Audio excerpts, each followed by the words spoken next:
Hello, good afternoon to you. How are you doing? It is Wednesday, the 22nd, I had to think there, of March. And the sun is shining here. Yes, I am going to talk to you today about your mind and the strength of your mind. Okay. Now you might wonder sort of what this has got to do with Pilates and your fitness and so on. Well, let me tell you that most of the time, for most of us, our mind gives up before our body does. And this is often quite evident in classes when I'm teaching. And a good example is with the plank. Anyone heard of the plank? You know the plank. It's a tough exercise to do. And if you're doing it and you're there and you're holding it and you say, right, we're going to hold it for a minute, and you keep saying, come on, it's really hard, you've got to keep holding it, keep breathing, keep holding it, hold it as long as you can, and so on. It gets tougher and tougher and tougher. And then psychologically you might be thinking, oh, I just got to collapse, I just got to come down. But if someone said to you, come on, just 10 seconds, you can do it, another 10 seconds, I bet you could probably hold it for another 10 seconds.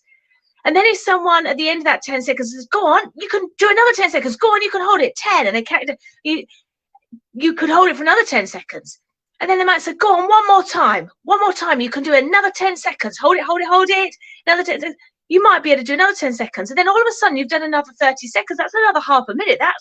That's impressive. But it's about the mind. It's about mind over the body. The body hasn't given up. It's the mind telling you, oh, yeah, it's too hard now. I need to come down and rest.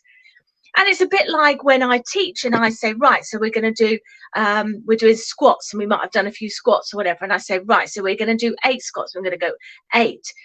No, that's it. I count up and I say 1. So we're doing 2, 3, 4, 5, 6, 7, 8. And then all of a sudden I go, and another 8, 7, 6, 5. And again, people in their head are just, I've done 8 and I've done another 8, but actually you've done 16. But if I'd said at the beginning, right, we're going to do 16, that might have felt really tough and you might have wanted to have given up.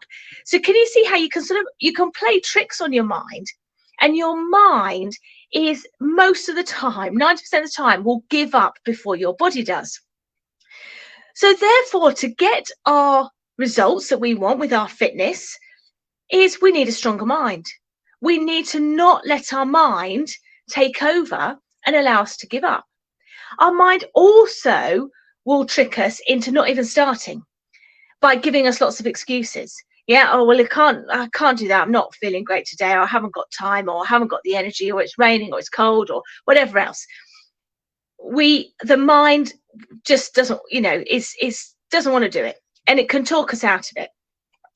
So 3 things I'm going to give you today to make your mind stronger, so you can overcome this and actually exercise, do activity, physical activity, whatever, and enjoy doing it, knowing that you're getting that benefit, you're working, you're building strength, you're improving your flexibility, you're doing that, pushing your body a little bit to get stronger and so on, but doing it without your mind telling you it's too much, it's too hard, you need a rest, you need to stop.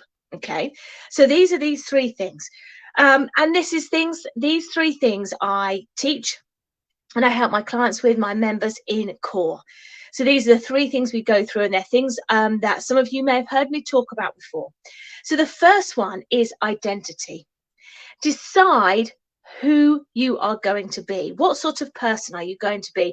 Are you going to be the sort of person that gives up easily, who would rather sit on the sofa with a glass of wine or whatever than, do some exercise? Are you going to be the sort of person that is an active, fit, healthy person who, says, yeah, I've got time, I'm going to do this, and you've got that intention, that purpose behind what you're doing?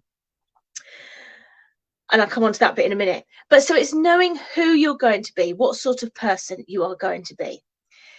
That's your first one. Number 2 is to think about the expectations that we have and how those expectations affect what we do. There are outer and inner expectations. So there's expectations that are in our outer world, our environment. So perhaps expectations from your family, from friends, from society, from sort of, cultural expectations of what women should be able to do. Women, is there that expectation that women should be busy and should be run off their feet and should be overwhelmed and stressed and tired and not be able to do any exercise because that is held as important within the society? Or so it's thinking about what those expectations are, and if you're going to be governed by those expectations, or rather if you're going to be governed by your inner expectations, your own expectations of yourself. And which expectations are you meeting? Are you meeting the expectations of family, work, society, those outer expectations, or are you meeting the expectations of yourself, of what you would like to do, how you would like to live, the sort of person you want to be, which again comes back to that identity? There are expectations around perfection, and we've got to do it right, and we've got to do it perfectly. Well, there is no such thing as perfection. Just do it. Just have a go and get it done. It doesn't matter. The point is you do it. You're doing it. You're there. Might not look pretty, might not look perfect, doesn't matter. You're doing something. So have expectations that are realistic and are for you. They're your expectations, not anyone else's. And the third thing is to know your why. Why is it you want to exercise? Why is it you want to do that? So I'm kneeling. Oh, my legs are going dead underneath me. I'm just going to change position.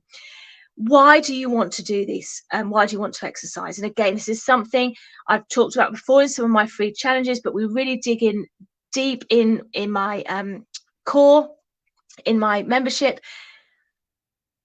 Knowing your why, and keep asking yourself why you want to do something. Why do you want to do that? And then whatever the answer is. Okay, but then why is that important? Well, because da da da da. Okay, but then why is that important? And keep going until you get an emotional connection. You really feel it. You're like, yeah, this is it. This is why I want to do something. Why I want to exercise. So for me, a really big connection for me is I don't want to feel old.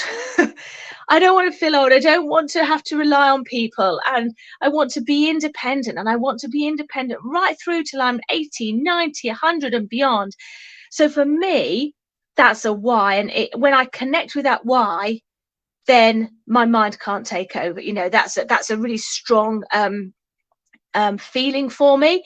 And therefore I can just say, yes, so I'm not giving up. I'm doing my exercise. I'm doing this because this is important for me.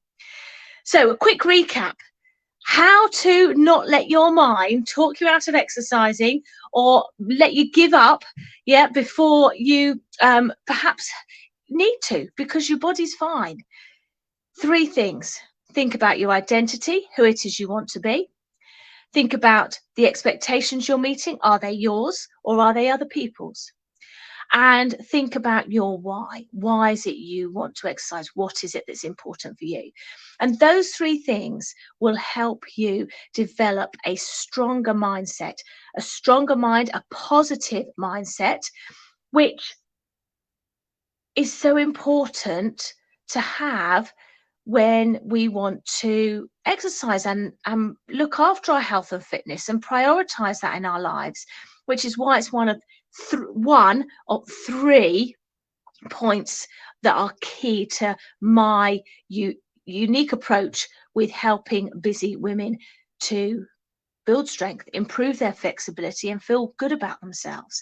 It's having that positive mindset, because without that, you could have the best workouts in the world, the best Pilates sessions. They could be absolutely superb, but without a positive mindset, it's unlikely you're going to do them. And it's unlikely you're going to do it consistently enough to actually feel the benefit and get the results and change the body, because it takes time to change the body. Muscles don't just change after one session. It takes time to do that. So this positive mind, having a stronger mind, is really, really important in terms of therefore then having a stronger body. Okay, I'll leave you with those thoughts. Let me know if any thoughts come up for you as you're listening, and have a good rest of your week. And I will see you again next week. Take care. See you soon.